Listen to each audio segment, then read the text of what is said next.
जंग ख़त्म नहीं हुई, ये सिर्फ आर्जी वक्फा है 15 दिन के लिए, और इस दौरान ईरानी फ़ौज अपनी तैयारी मुकम्मल किए हुए हैं। ये एक अहम बयान ईरान की जानिब से आया है। ये अहम बयान किसने दिया?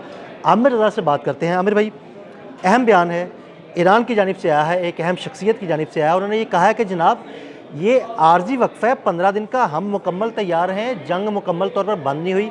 ये बयान किसकी जानिब से आया और आगे क्या होने वाला है? ठीक है, सबसे पहली बात तो ये इस बयान की मुझे खुशी भरी है, और आप कहेंगे कि जंग बंदी के बाद ये दूसरी बड़ी खबर है, और इसलिए कि कल मैंने आपके साथ मिलकर एक व्लॉग किया था जिसमें हमने द टाइम्स की स्टोरी डिस्कस की थी। देखिए, सबसे बड़ी बात यह है कि जंग बंदी के बाद एक दूसरी बड़ी खुशखबरी जो है वो सामने आई है, क्योंकि कल हमने एक स्टोरी की थी कि द टाइम्स में ये छापा गया कि मुश्तबा खामनेई जो हैं कुम के एक हॉस्पिटल में अनकॉन्शियस हैं और वो पास दौरान है और वो मीडिया के सामने नहीं आ सकते और कोई हिदायत नहीं दे रहे। और मैंने आपसे कहा था कि अगर भाई तुमने हॉस्पिटल भी बता दिया तो बेड नंबर भी बता देते, ताकि जाके हम उनकी इयादत कर लेते, कि फल फ्रूट देते उनको कि भाई आप ज़ख्मी हैं, बीमार हैं। ये इस तरह का कोई मामला नहीं था।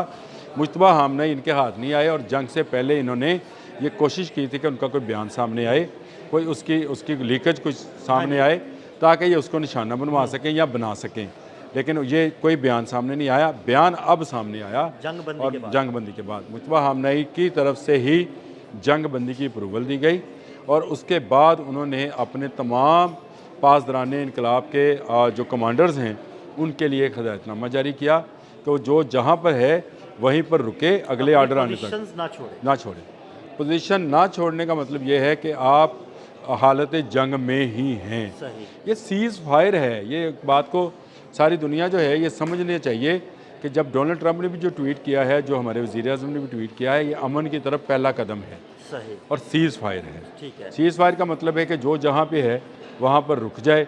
लेकिन मेरा ख्याल ये है कि मुश्तबा खामनेई एक बड़े जो हैं अच्छे कमांडर हैं, कोई शक नहीं है। ये पोजीशंस चेंज करने के माहिर हैं।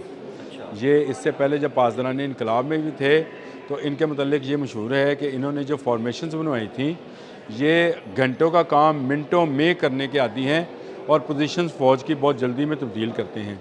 देखें, ये एक मौका भी हो सकता है इसराइल के लिए, अमेरिकन सैटेलाइट्स के लिए, दुश्मन के किसी जहाज़ के लिए, कि वो तमाम वो लोकेशंस जो उसके लिए अभी तक सामने नहीं आई थी, इस जंगबंदी के ऐलान के बाद सामने आ जाएँ। तो मुश्तबा खामनेई की जानिब से ये बयान सामने आना कि जो हालत जंग में हम हैं, सीज़ फायर है, रुक जाएं, मेरा ख्याल है कि वो इनकी पोजीशन भी तब्दील करेंगे, और जहाँ जहाँ जिस चीज़ की ज़रूरत होगी वहाँ पहुँचाई जाएगी। मतलब अगर लॉजिस्टिक्स की ज़रूरत है तो वो उन तक लॉजिस्टिक्स पहुँचाई जाएंगी, असलहा है, मिसाइल्स हैं, इस तरह की चीज़ें। अच्छा, मैं बता, कुछ नहीं पहुँचाया जाएगा इस तरह। अच्छा।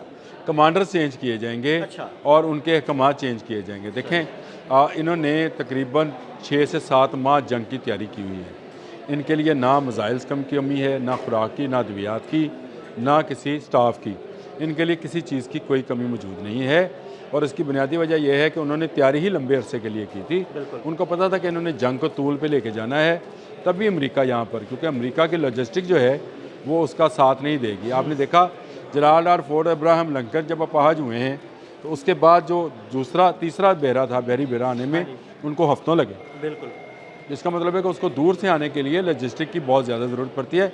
ईरान के अंदर ऐसा सिस्टम है, ईरान कोई ऐसी गलती नहीं करेगा मुश्तबा खामनेई के होते हुए कि वो इन खुफिया छुपी हुई जगहों पर कोई कुमक पहुँचाई जाए। सही, ठीक हो गया। कुमक पहले से मौजूद है। अगर कुमक पहुँचाई गई तो वो लोकेट हो सकती है। लाजमी बात है कि उसकी लोकेशन जो है, जो भी आपको अस्करी मूवमेंट होती है पूरी दुनिया के अंदर, उसके लिए अलग से सैटेलाइट्स मौजूद हैं जो इसी चीज़ों का मॉनिटर करते रहते हैं। लेकिन जैसे पिछले दिनों ये खबर आई थी कि जंग के दौरान ICBM जो हैं 500 ICBM शुमाली कोरिया से ईरान आए। मैंने उस वक्त भी व्लॉग किया था कि भाई ऐसा कोई मामला नहीं हो सकता, ये पूरी दुनिया के सैटेलाइट देख रहे होते हैं, आप एक बंदूक भी इधर से उधर करते हैं। हाँ, अमन के दिनों में आप टेक्नोलॉजी ले रहे होते हैं, असला ले रहे होते हैं, चीज़ें ले रहे होते हैं। चीज़ें अमन के दिनों में हो सकती है, जंग के दिनों में तकरीबन नामुमकिन हो जाता है। तकरीबन एक चीज़ जो है जो कि आई थी, जिसका मुख्तलिफ अखबारात में अगर आपको याद होगी तो आपको याद होगा कि चीन की एक बंदरगाह से कुछ कंटेनर्स आए थे जो सॉलिड फ्यूल के थे। सॉलिड फ्यूल के थे, इस पे हमने वीलॉग भी किया था और आपने भी बताया था कि उससे क्यों नहीं निशाना बनाया गया। इसलिए नहीं निशाना बनाया गया कि वो चाइना का जहाज़ था और चाइना को जहाज़ को निशाना बनाने का मतलब ये है कि चाइना को भी इस जंग में किसी कंपनी चाइना की, सामान चाइना का और उसके ऊपर जहाज़ चाइना का, उसको अगर निशाना बनाया जाता तो ये जंग उसी वक्त में दूसरी जंग अज़ीम में दाखिल हो जानी थी और उसको भी एक रेप्लिका या एक छुपे हुए नाम के साथ भिजवाया जा रहा था। अब सॉलिड फ्यूल कोई ऐसा असला तो है नहीं, ये तो असला तो है नहीं, उस असले में यूज़ होने वाली चीज़ है, तो इसलिए ना वो बारूद है, इसलिए उसको पकड़ा नहीं जा सका था। ये बैलिस्टिक मिसाइल्स के लिए एक ज़रूरी चीज़ थी जो चाहिए थी, वो पहुंच गई थी और उससे ईरान की जो बैलिस्टिक मिसाइल पावर है उसमें इजाफा हुआ था। मुश्तबा खामनेई का बयान और उनका खुद से कमांडर होना इस बात की बिल्कुल निशानदेही करता है कि ईरान ने जो इसकी तरदीद की थी द टाइम स्टोरी की, मैंने पहले कहा था कि अमेरिका और इसराइल से अखबारात से क्यों कल ही तरदीद भी कल ही आ गई थी और हमने वो तरदीद इस्तेमाल भी की थी, उसकी क्लिपिंग इस्तेमाल की थी अपने वीलॉग में कि यह बरतानिया से क्यों दिया गया है और आपने कहा था कि बरतानिया को क्यों इस्तेमाल किया गया कि ये इस्राइल या अमेरिकन मीडिया की तरफ से भी आ सकता था। आता तो लोगों ने वैसे मजाक उड़ाना था, तो उन्होंने कहा कि गैर जानबदार मीडिया से करते हैं ताकि ये जल्दी में मुश्तबा खामनेई के मतलब कोई ऐसी बात सामने लेकर आए। आज आया है बयान, अब रोके मुश्तबा खामनेई को, अब आप उसको लोकेट करने के दिखाएं ना। देखें जो पोजीशंस जो हैं दोनों तरफ नई इख्तियार की जाएंगी। दुआ हमारी ये है आदिल भाई, अमन आगे बढ़े, अमन कायम, जंग पीछे हटे, अमन आगे बढ़े। लेकिन ये जो 15 दिन हैं ये इंतहाई हसास हैं। जुमे के रोज़ मुज़ाकरात होने हैं और मुझे पक्का यकीन है कि मुश्तबा खामनेई जो हैं उनकी डायरेक्शन लेकर बाकर कालीबॉफ जो हैं वो आ रहे हैं। उधर से जो वेटकॉफ हैं वो अमेरिकन प्रेसिडेंट का एतमाद लेकर आ रहे हैं। आमने सामने बैठेंगे, हमारे फील्ड मार्शल और वज़ीर आज़म जो है वो भी मौजूद होंगे और यहाँ पर कुछ मामला तय पाकर ये 15 दिन की जो है ये 15 माह या 15 साल पर चली जाए। हमें अल्लाह करे कि हमें इस जंग से दूर रहना चाहिए। जंग की कभी दुआ नहीं करनी चाहिए, इससे पनाह मांगनी चाहिए।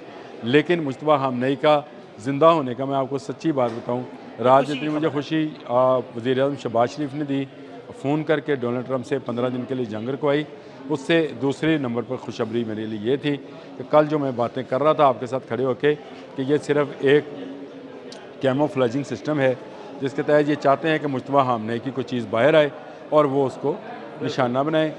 ये अल्लाह ताला का शुक्र है कि मुश्तबा खामनेई जो हैं वो ज़िंदा सलामत हैं। कल भी हमने ये लिखा था, ज़िंदा सलामत वाला जुमला लिखा था मैंने कि ज़िंदा सलामत हैं और उन्होंने अपनी कमांड दोबारा से जो है वो बहाल की हुई है और वो अपने कमांडर्स को तमाम चीज़ें जो हैं वो जो हैं उनको क्या हदायत जिनको बोला जाएगा या उनकी कमांड जो हैं वो पहुंचाई जा रही हैं। जंग बंदी जो है ये 15 दिन के लिए है, अगर इसके बाद जंग होती है तो मैं आपको एक बात अभी आपको बताने जा रहा हूँ कि मुश्तबा खामनेई पहले से ज़्यादा मुहलक होंगे अमेरिका और इसराइल। बहुत शुक्रिया आमिर भाई ने बड़ी तफसील के साथ इस सारे मामले पर रोशनी डाली। अदील अहमद और आमिर रज़ा को इजाज़त दीजिएगा। अल्लाह हाफ़िज़।